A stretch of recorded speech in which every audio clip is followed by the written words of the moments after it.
Bună, dragii mei, eu sunt Beatrice, bine ați venit la canalul meu. Astăzi voi împărtăși cu voi o rețetă de bomboane de ciocolată umplute cu un geleu foarte fin de vișină. Dacă urmăriți canalul meu de ceva vreme, probabil că deja știți că ador să lucrez cu ciocolata și deci astăzi am hotărât să mai explorăm puțin această artă frumoasă. Haideți să începem! Foarte mulți dintre voi m-au întrebat ce ciocolată folosesc. Ciocolata se numește Callebaut, ea vine în picături și este ciocolată belgiană de o calitate superioară. Ea se găsește în magazinele dedicate patiseriei și ciocolăteriei, dar și online. Dar nu este neapărat să folosiți anume această ciocolată, orice ciocolată cu conținut de unt de cacao poate fi folosită pentru pregătirea bomboanelor. Astăzi am ales să folosesc ciocolată neagră cu conținutul de cacao de 54% și o fluiditate de 3 picături. Pentru realizarea bomboanelor voi folosi, uite așa, o formă din policarbonat. Această formă am procurat-o într-un magazin de patiserie local în zona în care locuiesc, dar se găsesc la fel de ușor și online. Această formă este de 40 de bomboane, dimensiunile ei le voi plasa în descrierea acestui video.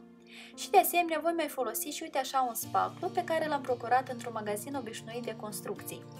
Pentru început este important să pregătim forma. Pentru asta lustruim forma folosind o bucată de vată. Formele lustruite redau bomboanelor un luci mult mai pronunțat. Pentru a menține aceste forme nu vă recomand să le spălați cu detergent, ele se clătesc doar cu apă călduță, după care se lustruiesc cu vată și puțin alcool. De asemenea, nu folosiți nimic aspru sau ascuțit pentru a le curăți. Înainte de a umple forma cu ciocolată, să pregătim geleul de vișine. Punem foile de gelatină în apă rece pentru a se înmuia. Între timp, în vasul unui blender adăugăm vișinile, care pot fi atât proaspete cât și congelate. Ale mele au fost congelate. Blendăm până obținem un piure.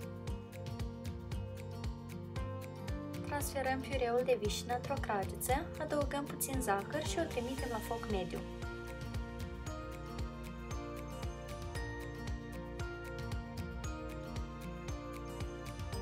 Aducem piureul la fierbere și lăsăm să fiarbă până se îngroașă puțin.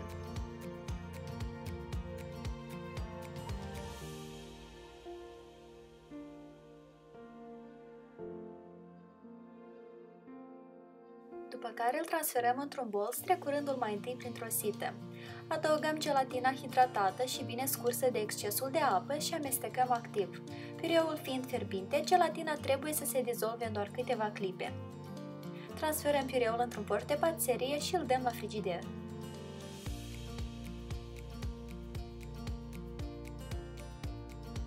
Iar acum vom umple forma de bomboane cu ciocolată temperată.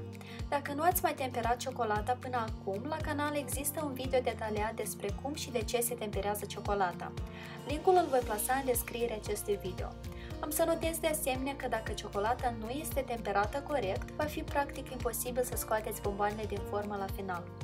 În dependență de mărimea fiecărei indentații, cantitatea de ciocolată de care veți avea nevoie va fi diferită.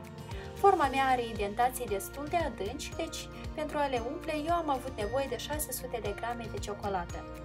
Însă nu vă faceți griji, ciocolata rămasă se păstrează perfect într-un container închis hermetic și poate fi temperată din nou și refolosită.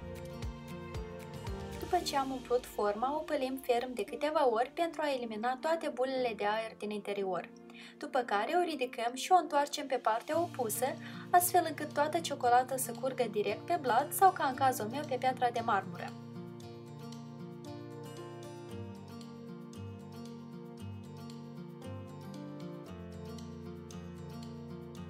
Iar acum voi păli fiecare latură a formei cu coada spaclului.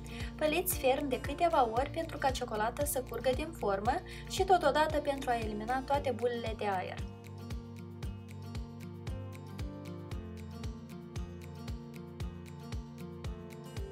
Ținând în continuare forma ridicată, stăruindu-ne să o ținem cât mai dreaptă posibil, luăm spaclul și trecem cu el ferm pe suprafața formei.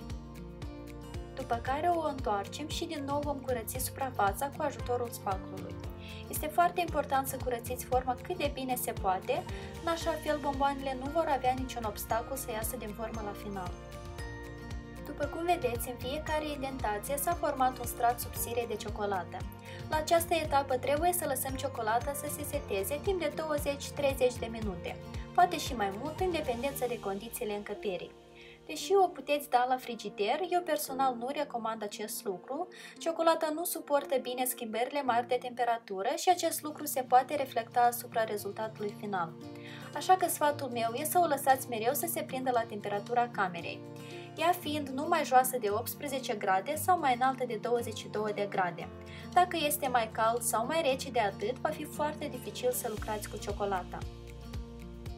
Când ciocolata s-a setat, vom umple bomboanele cu geleul pregătit mai devreme.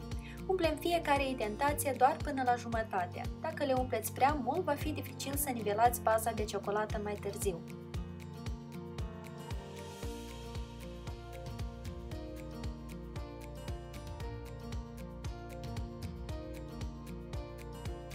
În continuare, vom tempera din nou ciocolata rămasă de mai devreme și vom umple bomboanele ca în felul următor.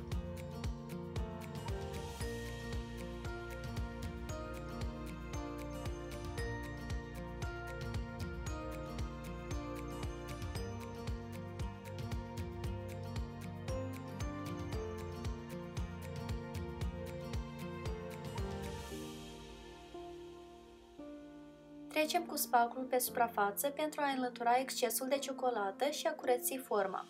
În mod ideal, de data asta, forma trebuie curățită doar printr-o singură mișcare, dar dacă nu ați reușit acest lucru, stăruiți-vă să treceți cu spatulul cât mai puțin, pentru că de fiecare dată când radeți forma, stratul de ciocolată devine tot mai subțire și vrem să evităm acest lucru.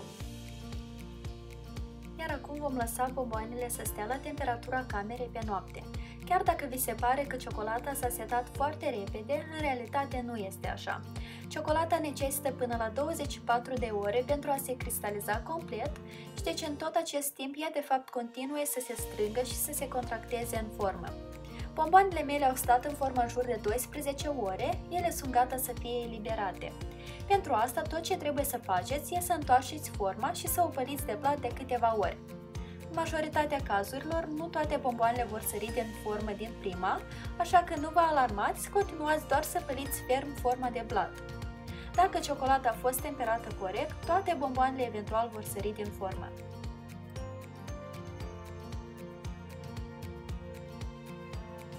Și iată rezultatul final. Sunt mega drăguțe, aș vrea să vă atrag atenția la luciul frumos pe care l-am obținut. Acest lucru dă dovadă de faptul că ciocolata a fost temperată corect. Iar cât despre gust, combinația între ciocolată neagră și vișină este absolut superbă. Să cu siguranță vom explora în viitor și alte arome și împluturi. Lista ingredientelor folosite, cât și alte linkuri menționate mai devreme, pot fi găsite în descrierea acestui video. Iar eu vă mulțumesc că ați fost alături de mine și vă invit cu drag să urmăriți și următoarea rețetă. Poftă bună! Pa, pa!